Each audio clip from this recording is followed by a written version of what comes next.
hal pun yang akan menghalangi kami untuk dapat mengucapkan syukur untuk pimpinan dan pertolongan Tuhan.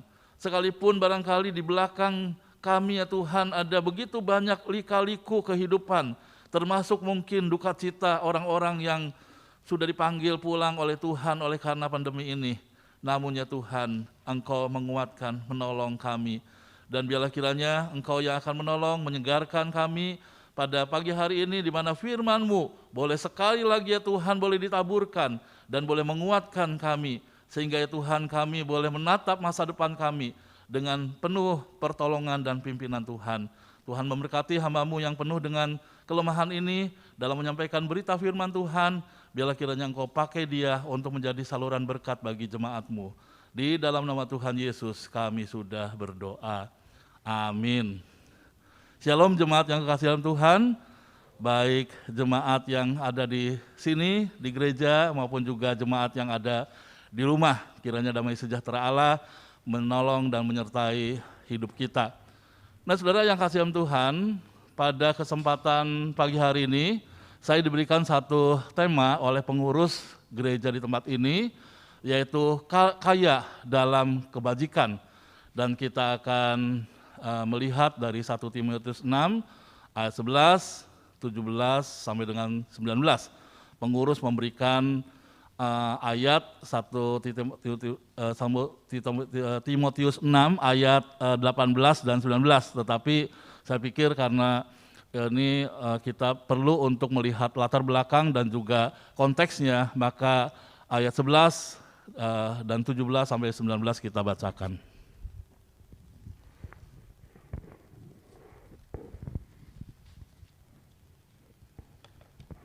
Demikianlah firman Tuhan. Tetapi engkau, hai manusia Allah, jauhilah semuanya itu. Kejarlah keadilan, ibadah, kesetiaan, kasih, kesabaran, dan kelembutan.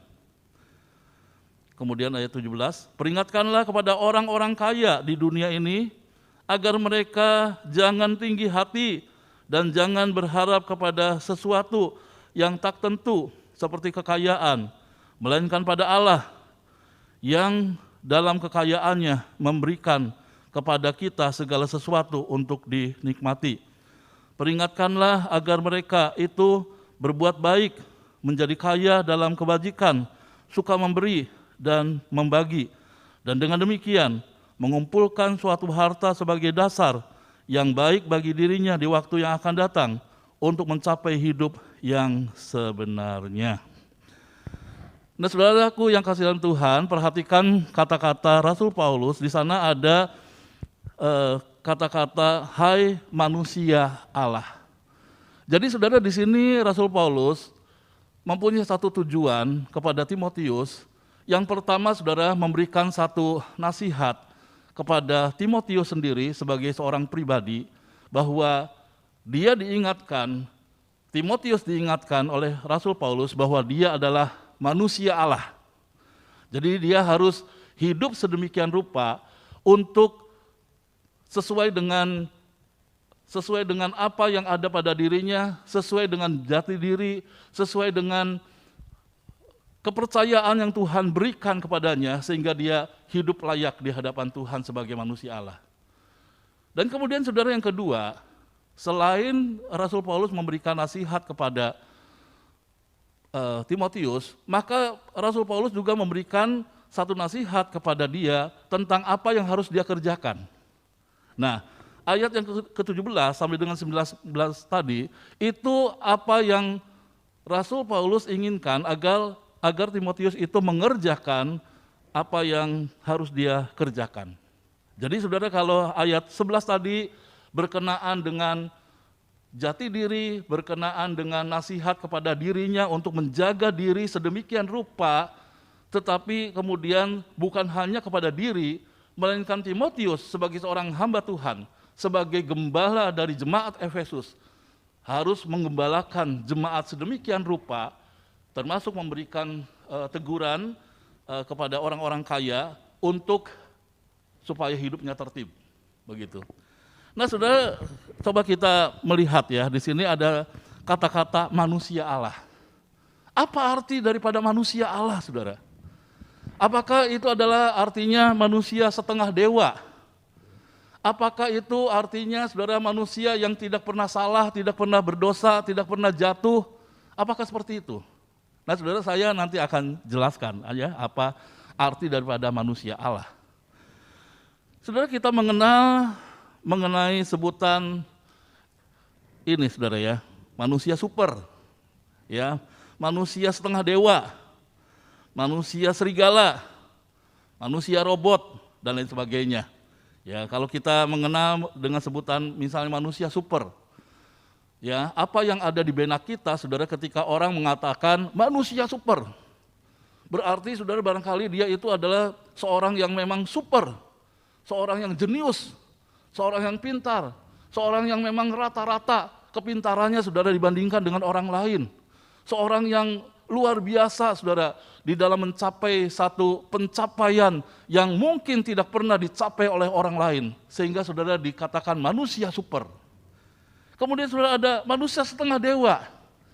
Ya, manusia setengah dewa itu, saudara, adalah mungkin ini hanya ada di dalam fiksi begitu ya, yaitu satu manusia yang tidak pernah salah, saudara, tidak pernah jatuh, selalu benar, ya, dan seperti dewa, saudara, mungkin dia setengah maha kuasa. Manusia serigala, nah ini juga mungkin diambil dari cerita fiksi, saudara ya, yaitu satu manusia yang memang badannya manusia, tetapi, saudara, sifat-sifatnya seperti serigala. Ya, karena diasuh pada masa kecilnya itu seperti serigala. Lalu, saudara, manusia robot. Manusia robot itu adalah bionic, saudara. Ya, atau bionic woman, ya. Ya, contohnya, saudara, di dalam film fiksi, ya, fiksi ilmiah tentunya ya, yaitu The $6 Million Man. Ya, seorang yang dikatakan, saudara, manusia si $6 juta begitu ya kalau diterjemahkan. Kenapa, saudara, disebutkan manusia si $6 juta? Oleh karena, saudara, ceritanya begini. Saudara, manusia $6 juta ini diperankan oleh seorang yang bernama Lee Majors sebagai Steve Austin, saudara ya. Nah, saudara, Steve Austin ini sebetulnya adalah seorang ya astronot yang sangat luar biasa yang dipekerjakan di NASA, saudara ya. Dan kemudian, saudara, pada waktu menjalankan misinya keluar angkasa, dan kemudian pada waktu balik lagi, saudara, ke angkasanya berhasil, tetapi pada waktu membumi, saudara, terjadi satu kecelakaan. Dan memang, saudara, oleh tim dokter dinyatakan bahwa Steve Austin ini adalah sudah mati begitu.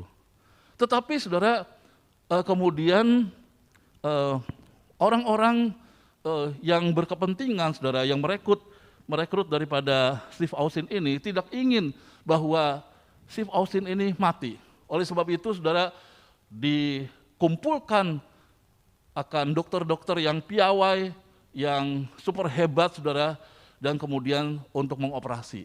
Dan kemudian, saudara, dioperasilah, saudara, Steve Austin ini, saudara. Ya, tangannya, saudara, diganti dengan tangan bionik, saudara ya, dengan tangan dari besi, saudara ya. Kemudian, saudara, matanya diganti dengan radar, otaknya diganti dengan superkomputer, dan lain sebagainya, saudara. Jadi, saudara, dia manusia, tetapi, saudara, bukan hanya manusia, tetapi dia adalah manusia mesin, ya. Sehingga, saudara, biaya daripada semuanya ini, saudara, itu semuanya habis $6 juta, ya. Makanya dikatakan manusia si $6 juta, saudara ya. Nah, saudara, tetapi hasilnya sangat luar biasa. Ya, pada waktu orang-orang lain masih kebingungan mencari bom ada di mana dengan mata yang sudah diganti dengan bionik itu, saudara, maka, saudara, dengan matanya tutut, oh, ternyata ada di kolong bangku sana. Saudara, pada waktu penjahat melarikan diri dan kemudian naik mobil 100 km per jam, sudah dengan kecepatan lari lebih daripada 100 km per jam, kemudian Steve Austin dapat menangkap penjahat itu. Pada waktu penjahat itu ada di seberang sana, oleh karena ada tembok atau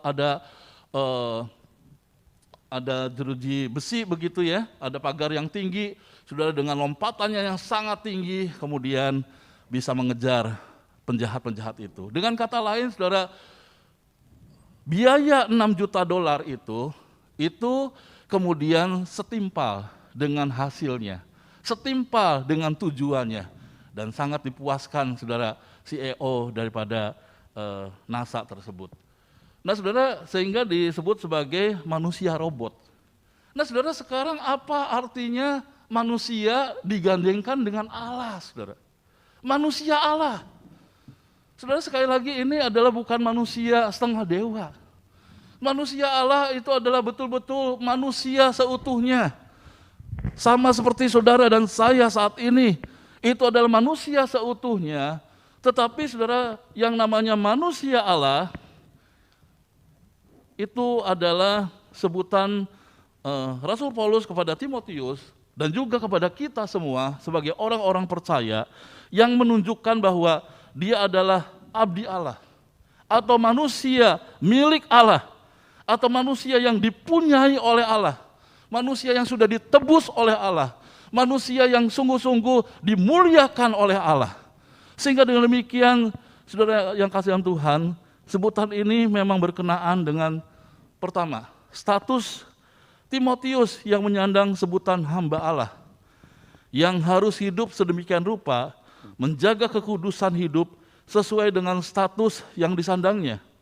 Allah Maha Kudus, dan dia pun harus hidup di dalam kekudusan yang dituntut oleh Allah. Saudara, bukan berarti bahwa manusia Allah ini tidak bisa lemah, tidak bisa jatuh dalam dosa. Tidak, saudara. Dia bisa lemah, dia bisa jatuh dalam dosa.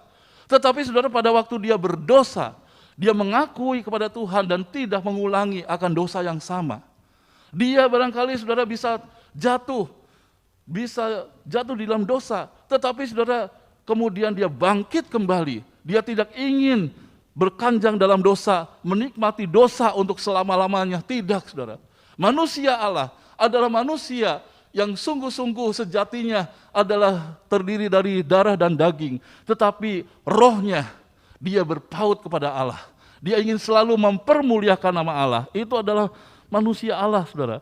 Yang kemudian yang kedua, saudara, status Timotius sebagai seorang hamba Tuhan yang harus menggembalakan dan mengasihi jemaat Tuhan di Efesus. Dia perlu membina dan mengajar anggota jemaatnya. Nah, terutama saudara, dalam hal ini, itu Rasul Paulus meminta kepada Timotius untuk memperingatkan orang-orang kaya yang salah di dalam orientasi hidupnya. Jadi saudara, kota Efesus ini adalah kota pelabuhan, dan kemudian saudara, kota yang kaya, dan banyak jemaat-jemaat di Efesus itu adalah jemaat-jemaat yang kaya. Tetapi saudara, sekalipun mereka Kristen, ya, sebagai manusia Allah, oleh karena orientasi hidupnya itu kepada kekayaan, kepada diri sendiri, kepada kekuatan diri sendiri, maka saudara, Timotius perlu untuk mengingatkan, karena mereka, saudara, begitu sombong, ya. Jadi kita melihat, saudara, peringatan kepada jemaat yang kaya oleh karena orientasi daripada jemaat ini telah menyimpang. Yang pertama, saudara, jadi ada 3, saudara, penyimpangan daripada orang-orang kaya yang ada di Efesus pada waktu itu, yang perlu Timotius memberikan nasihat, memberikan bimbingan, menggembalakan, dan mengasihi kepada mereka, agar sebagai manusia Allah, jemaat yang seperti ini pun, saudara, boleh dibimbing sehingga orientasinya betul di hadapan Tuhan, bukan kepada harta, bukan kepada manusia, bukan kepada diri, tetapi hanya kepada Allah. Yang pertama, saudara, di sana di dalam ayat yang ke-17, peringatkanlah kepada orang-orang kaya di dunia ini agar mereka jangan tinggi hati dan jangan berharap pada sesuatu yang tak tentu seperti kekayaan. Jadi saudara, orientasi daripada hidup orang kaya ini telah menyimpang. Mereka sebagai manusia Allah, tetapi saudara telah menyimpang orientasinya bukan kepada Allah, tetapi saudara kepada harta. Mereka menyimpang kepada kekayaan, sehingga saudara akhirnya mereka menjadi tinggi hati. Orang yang tinggi hati sebetulnya adalah orang yang menyamakan dirinya dengan Allah. Orang yang tinggi hati saudara adalah orang yang tidak peduli kepada kesengsaraan orang lain yang di sekitar. Orang yang tinggi hati sekalipun saudara dia kaya raya saudara, tetapi hatinya saudara seperti terbuat dari besi, tidak ada kepedulian, tidak ada sesuatu yang dapat menyentuh hidupannya. Sebetulnya sangat membutuhkan orang-orang yang memberikan dukungan. Tetapi saudara, orang yang kaya, yang orientasinya sudah menyimpang, tidak tersentuh, tidak ada dipulihkan, sampai mengakui bahwa semua kekayaan, semua kekuasaan, semua yang ada padanya itu adalah berkat daripada Allah. Barulah saudara, dari Nebukadnezar itu dipulihkan oleh Allah. Kemudian saudara, kita melihat yang lain lagi saudara, tadi masih dalam ayat 17b dikatakan bahwa jangan tinggi hati dan, nah ini yang kedua saudara, jangan berharap pada sesuatu yang tak tentu seperti kekayaan, melainkan pada Allah. Jadi saudara, orang kaya ini telah salah di dalam orientasi, sehingga mereka yang pertama tadi tinggi hati, yang kedua saudara, mereka itu berharap kepada sesuatu yang tidak tentu, termasuk kekayaan. Saudara, kenapa kekayaan yang tidak tentu? Mengapa saudara seseorang tidak boleh menyandari kepada kekayaannya? Karena tidak tentu. Firman Tuhan sudah bilang saudara bahwa kekayaan itu yang bersandar kepada kekayaan, maka saudara dia menjadi bangkrut, kekayaannya menjadi habis. Perasaan bisa disandari, marah kepada orang-orang Israel. Karena orang Israel sejatinya saudara adalah orang yang mempunyai hubungan erat dengan Tuhan. Saudara, dengan satu perjanjian bahwa Israel adalah sebagai umat Allah dan Allah adalah Allah Israel adalah Allah Yahweh yang harus ditaati. Satu kali saudara, pada waktu terjadi satu peperangan, kemudian saudara merasa ketakutan rajanya. Itulah sebabnya saudara, Efesus yang kaya pada waktu itu, oleh karena orientasinya kepada harta, orientasinya kepada diri, maka saudara, mereka menjadi sombong, mereka tidak peduli, mereka dingin, mereka saudara tidak mempunyai satu sentuhan apapun, kepedulian itu hilang sama sekali, sekalipun saudara banyak orang-orang yang sangat membutuhkan. Sebab itu saudara, Rasul Paulus mengatakan bahwa pemberian itu adalah untuk keseimbangan kehidupan, supaya yang kekurangan dicukupkan oleh pemberianmu. Nah saudara yang kasihan Tuhan, hal ini perlu kita camkan baik-baik saudara. Dan kemudian yang ketiga tadi saudara, berbuat baik, menjadi kaya dalam kebajikan, suka memberi dan membagi. Saudara, saya ingin memberikan contoh misalnya seperti seorang yang bernama Tabita, saudara. Ya. Nah saudara, Tabita atau Dorcas, saudara ya. Saudara, Dorcas ini saudara adalah seorang yang suka membuat pakaian wanita atau gaun begitu ya. Saudara, pada waktu kemudian dia meninggal, ya, maka saudara pada waktu itu berkumpullah janda-janda, ya, janda-janda berkumpul dan kemudian menangisi dan kemudian saudara menunjukkan saudara kepada semua orang akan peninggalan, ya, pakaian yang dibuat oleh Dorcas selama dia hidup. Saudara, ada seorang penafsir yang baik, dia mengatakan bahwa sesungguhnya Dorcas pada waktu hidup bukan hanya memberikan santunan saja kepada janda itu, tetapi barangkali mereka juga dipekerjakan. Sekali lagi saudara, dipekerjakan untuk membuat gaun itu saudara.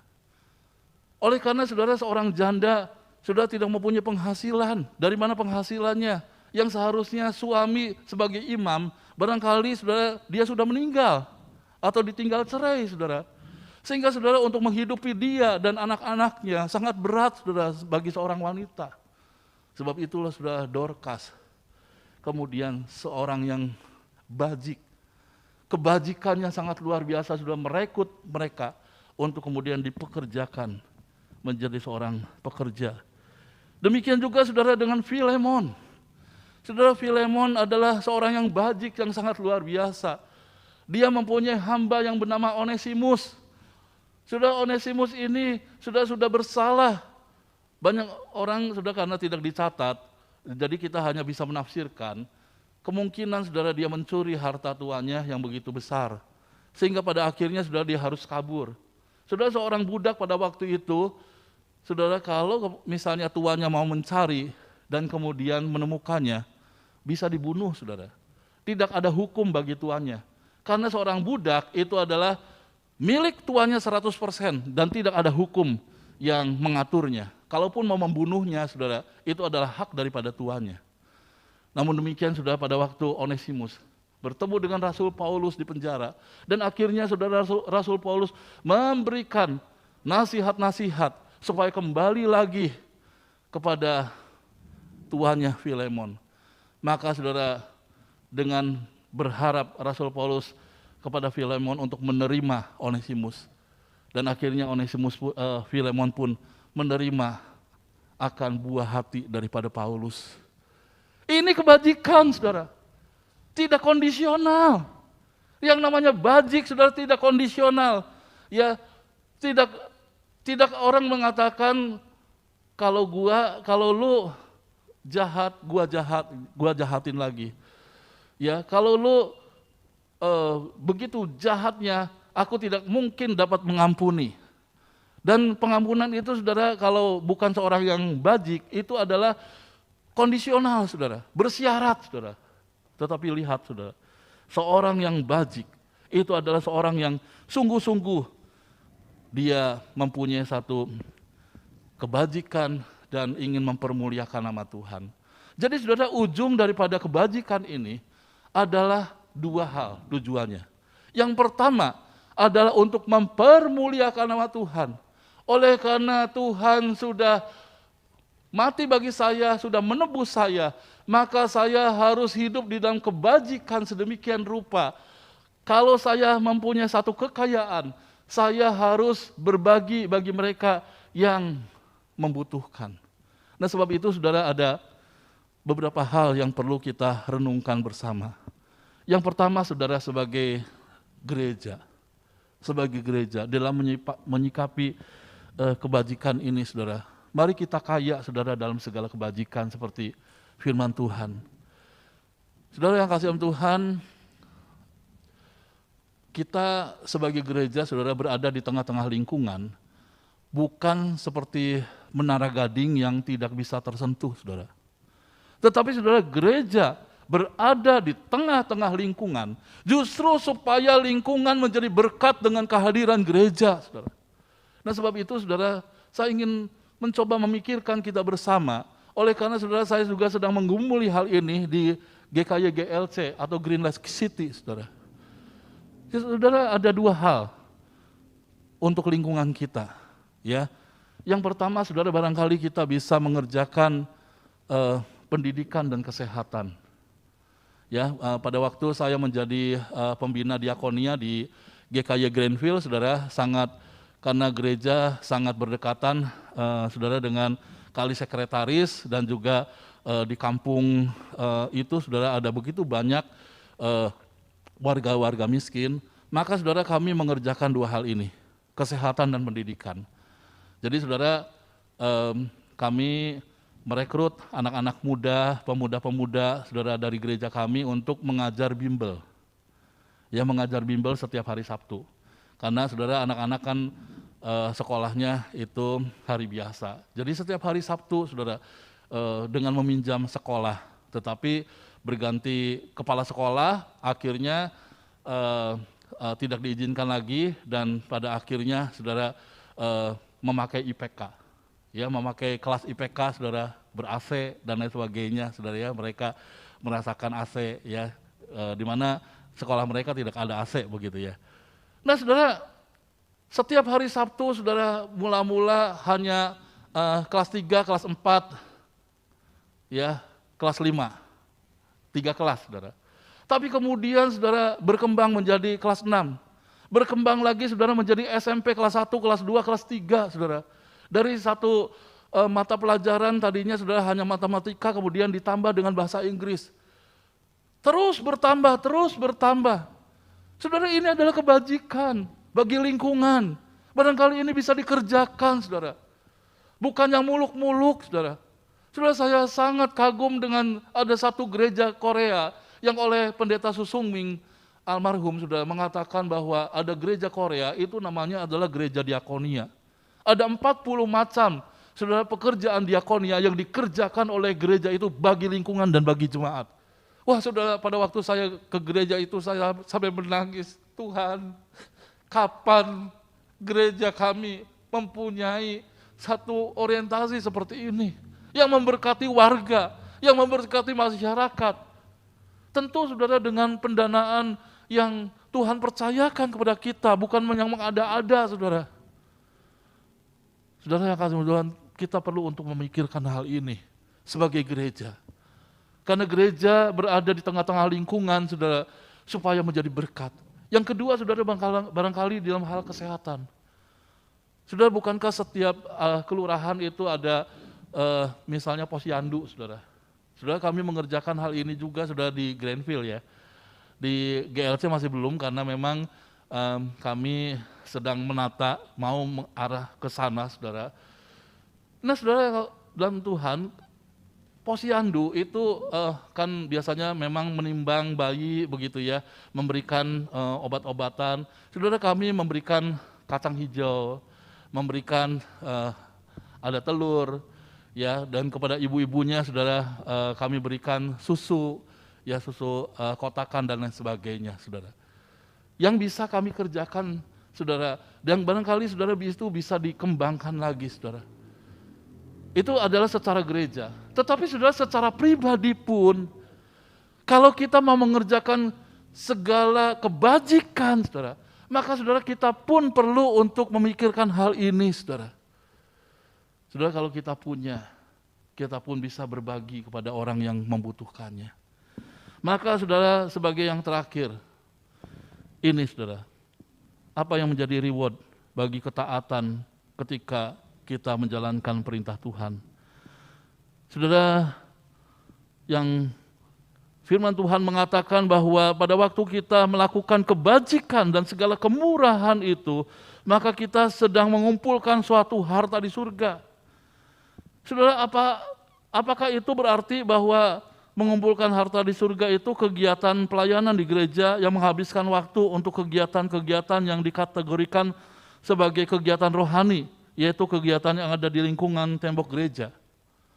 Saudara, bukan ini, saudara. Kalau ini, saudara, berarti bagi mereka yang udah pelayanan dan kemudian baru menerima akan harta di surga. Bukan ini. Tentunya tidak.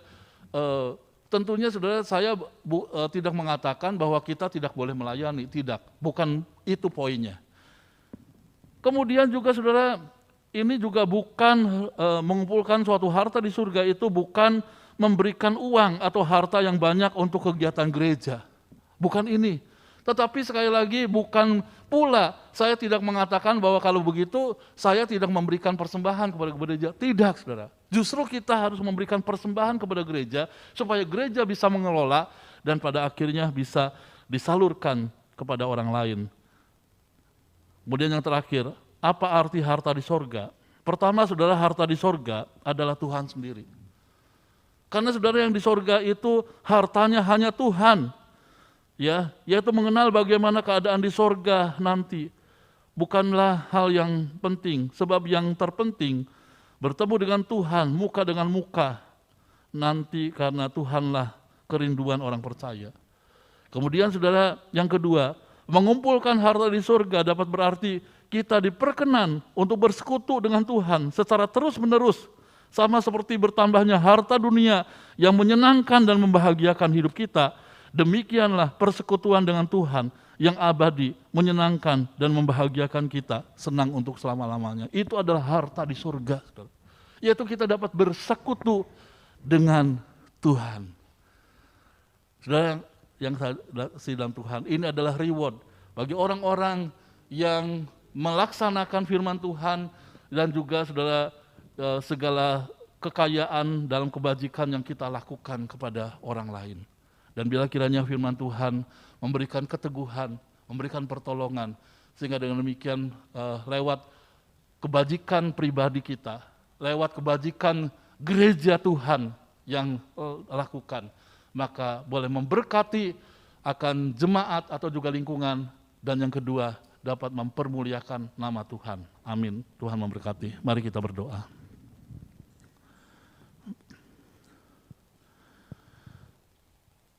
Tuhan, terima kasih oleh karena Engkau telah berfirman di tengah-tengah kami.